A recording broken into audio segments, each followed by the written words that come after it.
Рахмат. Ассаламу алейкум, урматтуу агалар, апалар, эжелер, карындаштар. Моомдай шаңкылдаган үндөн кийин менин үнүм башкача болуп калса керек. Себеп биз ушул эл менен жолугушууга чыккандан бери сүйлөй берип тамак отуруп калды. Барлык жерге барганда талапкерлерди сүйлөтөйүн десең өзүң сүйлө деп кыйкырат. Анан кыйнап туруп кетээрде ден соолугуңду кара деп коюшат. Анан ушундай бир керемет элибиз. Ушул элибиз өзүбүзгө куттуу кылсын. Ар дайым ушундай сүйлө деп турганды насип кылсын. Сүйлөп атсаң тескери басып кеткенден Аллах өзү сактаган болсун. Дээрлик 10 күнүн жоготушту.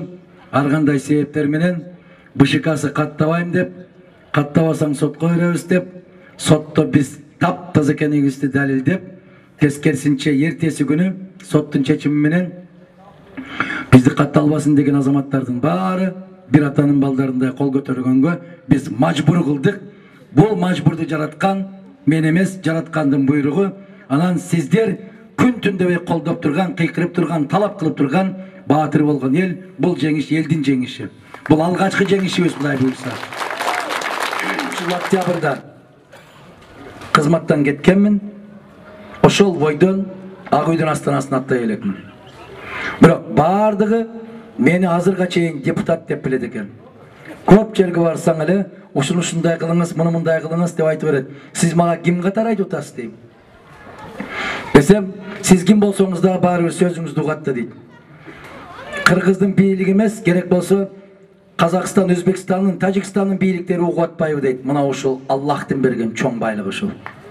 Угат. Себеп аларга туура сөз айтканды билиш керек. Аларга кайрылганды билиш керек. Маселени койгонду билиш керек.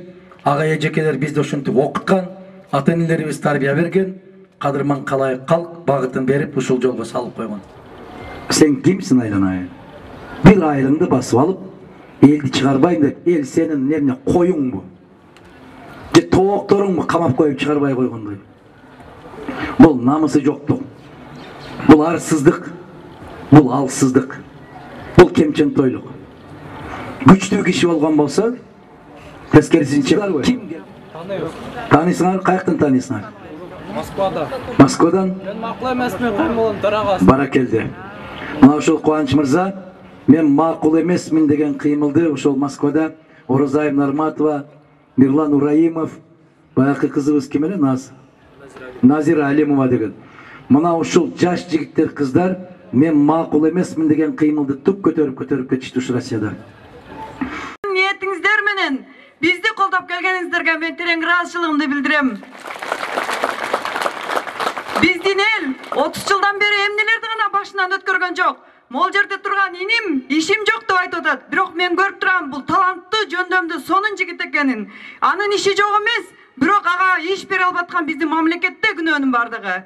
Биздин канчалаган жаштарыбыз өздөрүнүн таланттарын, өздөрүнүн мүмкүнчүлүктөрүн ушул бизден өзүбүздүн туулган жерге арнай албай, зар какшап, канча талаада, башка элдерде өздөрүнө татыксыз, талантына, жөндөмүнө туура келбеген иштерде иштеп, какшап, ыйлап атканын өзүңүздөр көрүп турасыздар. Мына ошол биздин жап-жаш күлгүндөй болгон жаш улан кыздарыбыздын мүдөөсүн коргогон Бүтүн Кыргызстан партиясы. Бүтүн Кыргызстан партиясынын негизги мүдөөсүн бүт эл түшүнүп калганына мен өз көзүм менен көрдүм. Айылдарды, округдарды кыдырганда бир карапайым эже Көкжаңгар шаарында 15 жылдан бери Бүтүн Кыргызстан партиясынын колдоочусумун деп, өзүнүн жакшынакай аптекасынын жанындагы бир мекемени штаб кылып ачып, биздин бир желегибизди илип, ошол жерде иш жүргүзүп жатышыптыр. Мына мен ушунчалык сүйүндүм. Биздин элдин көзү жетиптир. Өзүнүн тагдырын өзү чече ала турганына көзү жетиптир. Биз кыйналып, атылып өлүп, 2 революцияны башыбыздан өткөрдүк. Биз түшүндүк, биз эми мыйзамдын революциясын жасайбыз буйруса. Сиздер менен бирге жасайбыз.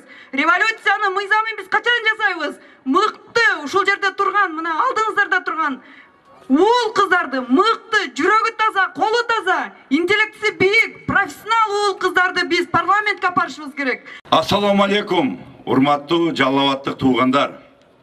Ассаламу алейкум, биздин атабыз болгон, Курманбек атабыз болгон Жакшы биздин акындарыбыз болгон Барпы, Токтогул абаларыбыздын жердештери, мен өтө сиздер менен сыймыктанам.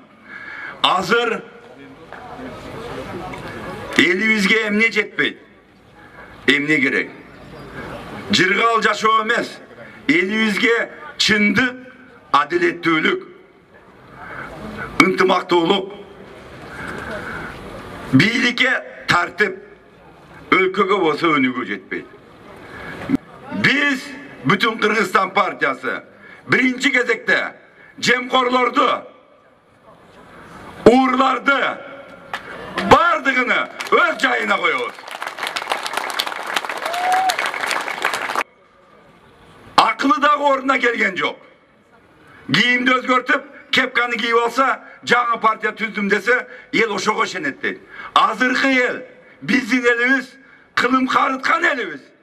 Андай макулук деп ойлобосун алар. Алар адашып жатат. Биринчи алар өздөрү өзгөрүш керек. Өзгөрүү үчүн Адакам Кимсанбаевич айткандай 11 жыл жумуссуз жүрүш керек. 11 жыл, 45 жыл Рахман агабыздай болуп, депутаттык мандат албастан элге бакылдап чындыкты айтыш керек. Андан кийин барса, ошондо өзгөрүү болот.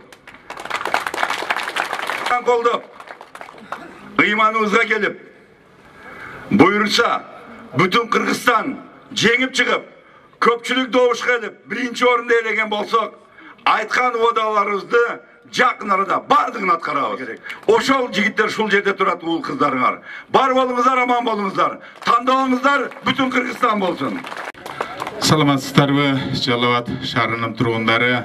Өзүңүздөр билесиздер, мен ушул театрда директор болуп иштеп атам. Мен жана маданияттуу сүйлөсөм, түшүнбөй калбаңыздар, ошон үчүн бир айылдын тилинде сүйлөгөнгө аракет кылып көрөйүн. Биз ошол жерде бүтүн Кыргызстан саясий партиясынын талапкерлери, талапташтары, мүчөлөрү тулпардай туйлап туруп, соттун акыйкаттуу чечимин чыгартып келдик. Кудай буйурса, биз маарага ушул бизге оппонент болуп чыгып аткан партиялардан мурун жетебиз. Ишенип коюңуздар буга. Мен бир жерге дагы өзүмдүн сүрөтүмдү илдиргеним жок. Себеби көрүп атасыздар, козгарындай болуп, азыр бардык сталбаларда Адакам Кимсанбаевич айткандай сүрөттөр турат. Эртең ошол сүрөттөрдү көрбөйсүздөр. Ал сүрөттөр сиздерди жанагы ким айткандай кидейт этип кете турган сүрөттөр. Себеби сиздердин көйгөйүңүздөрдү барып жеринен көрө турган Кудай берген бутум бар.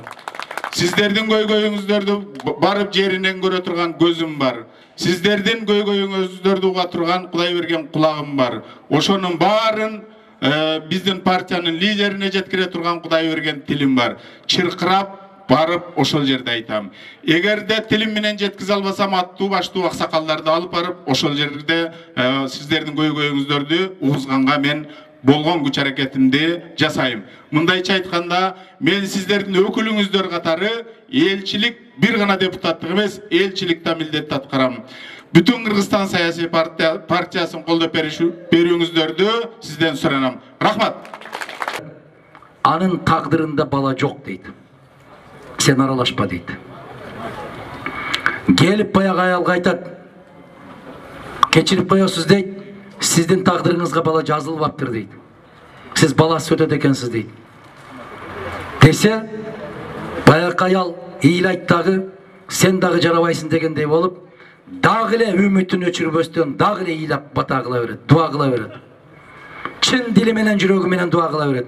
Бир канча жылдар өтүп келип, Муса алейхиссалам баягы жерден өтүп баратса, баягы аял баласын ойнотуп отурат дейт. Сурайт дейт, эже, бул кимдин баласы? Багып алдыңызбы десе, жок, өзүм төрөдүм. Жок, сизде жок эле го десе, жок, мен өзүм төрөдүм. Анан Муса алейхиссалам дагы барып Раббисине кайрылат. Я Раббим, сен мунуга тагдырда бала жок дедиң эле го. Буга бала берипсиң го. Десе, жараткан Аллах айтат экен. Менин убадам бар дейт. Пенде чын көкүрөгү менен чын ыклас коюп сураса, колун сунуп турса, сунунган колду мен кайтарбайм деген убадам бар дейт. Бул аял ушунчалык ыйлап суранды, мен тагдырын өзгөртүшкө мажбур болдум дейт. Мунун себеби эмнеде? Кыргызстанда коррупцияга каршы атууга өкүм чыгарган закон кабыл алса болобу? Жүдө болот да. Мен Коопсуздук Кеңешинин катчылыгынан кетишиме эки нерсе себеп болгон. Аны баарыңар көргөнсүңөр теледен. Ошондо сиздер айткансыздар. Бекер кылдың Адахан деп аксакалдар. Бекер кылдың. Аксакал менен айтышпашың керек эле дедиңер. Мен аксакалды сыйлаганмын. Сыйлай берем.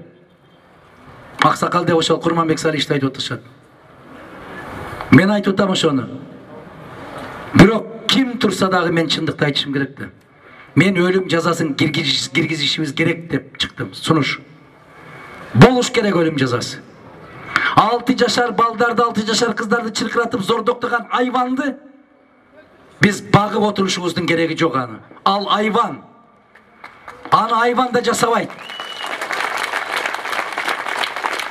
Бир эле үйдө отуруп алып 4 адамды мууздап койгон итти ошол жерде асып коюш керек.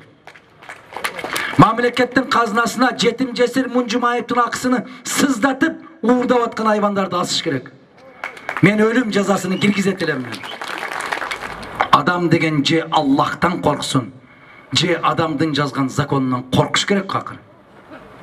Не болдук биз?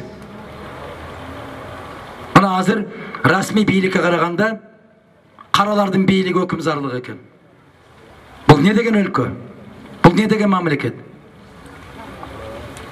Биз адамча жашашыбыз керек. Мен камкор эмесмин. Бирок адилеттүү заалымдык кылыш керек. Заалым болуш керек, каар чачыш керек. Ошол уурларга, ошол зөөкүрлөргө мээрим ичиме батпайт, мээрим толтура. Бирок ал мээрди элге чачыш керек.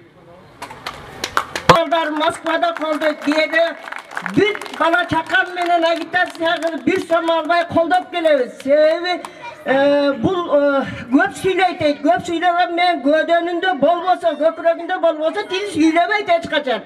Ошону мен макул эмесмин, кыймылына барып былтыр Москвага май айында жазып келдим эле. Адахан сүйлөйт, колунан келбейт, каркыраны саткан. Каркырага колду президент коюп берсе Адахан сатып апарып.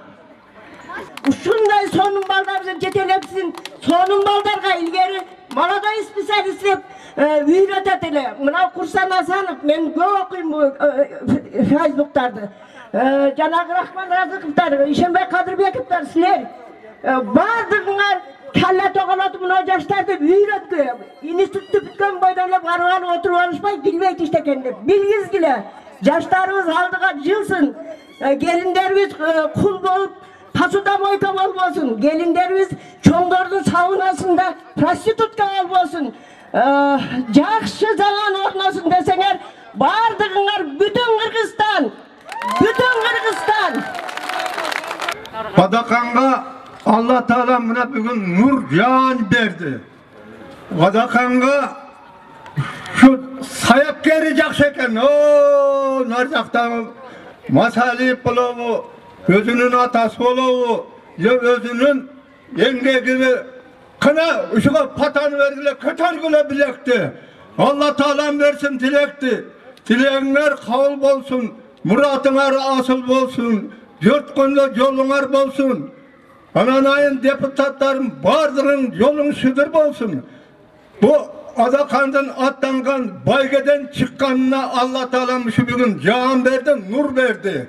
Ушуга бир элим Жаллабаттан бош калды, жарышка жетпей бош калды деп Жаллабат шаңдуу жер. Ушуга бир көтөрүп билегиңерди өйдө кылып Алладан тилегиле, Алладан бирди тилесек Алла Таалам ушу кадрлерге, жаштарга, эл юртубузга миңди берсин.